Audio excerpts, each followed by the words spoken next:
Shalom, Bapak Ibu yang dikasihi Tuhan. Saya berharap Anda semua ada dalam keadaan baik dan sehat, dan tentunya selalu dalam berkat dan perlindungan Tuhan kita, Yesus Kristus. Sebelum kita masuk ke dalam firman Tuhan, mari kita berdoa. Bapa kami, Tuhan Yesus, saat ini kami berdoa membuka hati kami untuk mendengarkan firman-Mu. Tolong jamah hamba-Mu yang menyampaikannya, agar Engkau pakai menjadi alat-Mu menyampaikan kehendak-Mu bagi kami. Dalam nama Tuhan Yesus kami berdoa. Amin. Bapak Ibu yang dikasihi Tuhan, tidak terasa kita sudah masuk ke dalam pertengahan bulan Desember, di mana kita semua merayakan Natal. Menurut Anda, apa yang menarik dari sebuah pohon Natal? Selain dari bentuknya yang khas, aksesorisnya, hiasannya, salah satu yang menarik dari pohon Natal adalah terang lampu kelap-kelip yang mengelilingi pohon Natal. Itulah sebabnya di masa dahulu kadang orang menyebut pohon Natal sebagai pohon terang.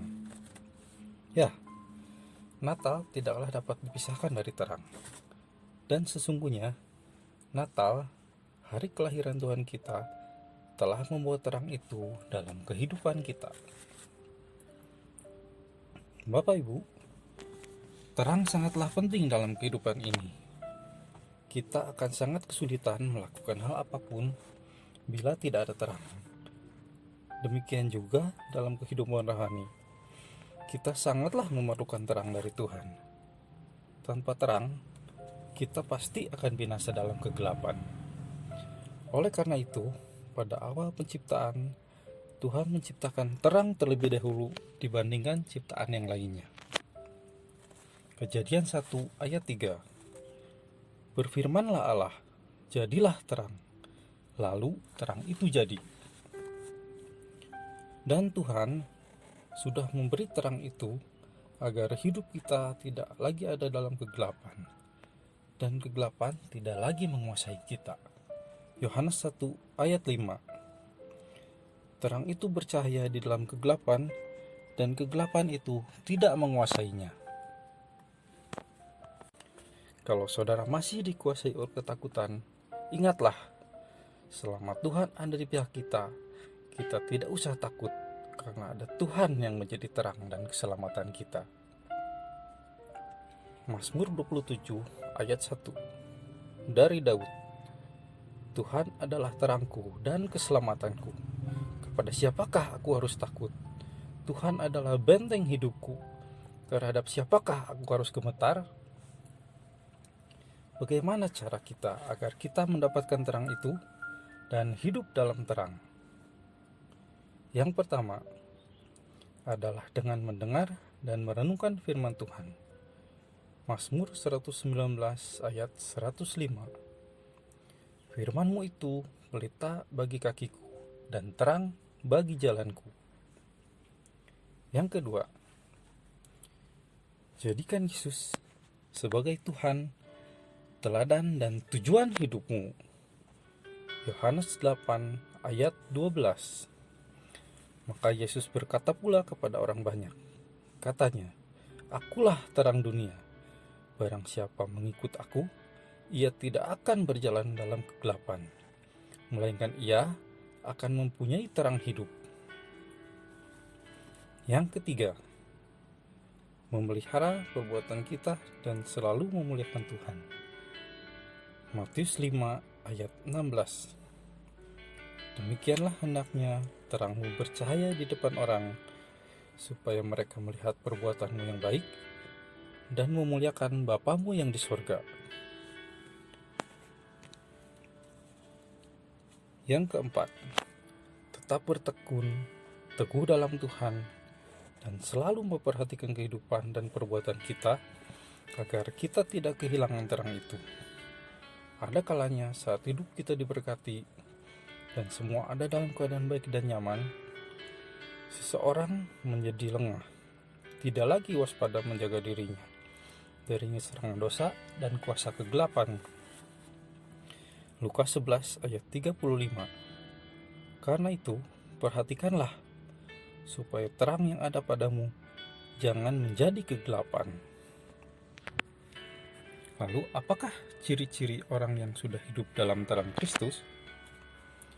Yang pertama, ada kebaikan, keadilan, dan kebenaran dalam setiap segi kehidupannya.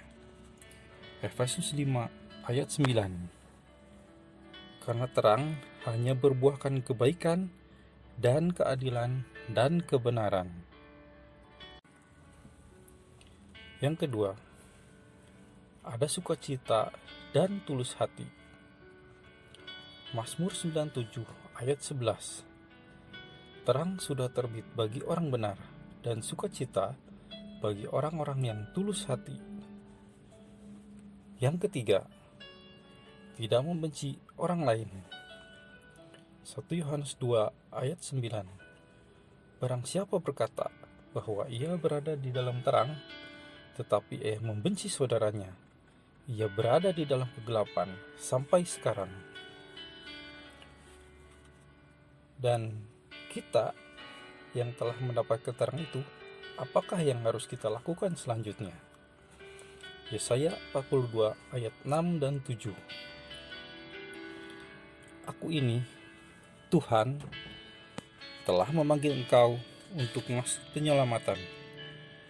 Telah memegang tanganmu, aku telah membentuk engkau dan memberi engkau menjadi perjanjian bagi umat manusia, menjadi terang untuk bangsa-bangsa, untuk membuka mata yang buta, untuk mengeluarkan orang hukuman dari tempat tahanan, dan mengeluarkan orang-orang yang duduk dalam gelap dari rumah penjara. Saudaraku, di sekeliling kita ada banyak orang yang masih hidup dalam gelap, yang hidup dalam penderitaan dosa, belenggu kuasa kegelapan, orang-orang yang putus asa, orang-orang yang belum melihat kebenaran, orang yang takut untuk mati, dan belum mengenal keselamatan. Tuhan memanggil kita semua untuk menyelamatkan mereka dan menjadi terang bagi mereka. Yesaya 58 ayat 7. Supaya engkau memecah-mecah rotimu bagi orang yang lapar dan membawa ke rumahmu orang miskin yang tak punya rumah.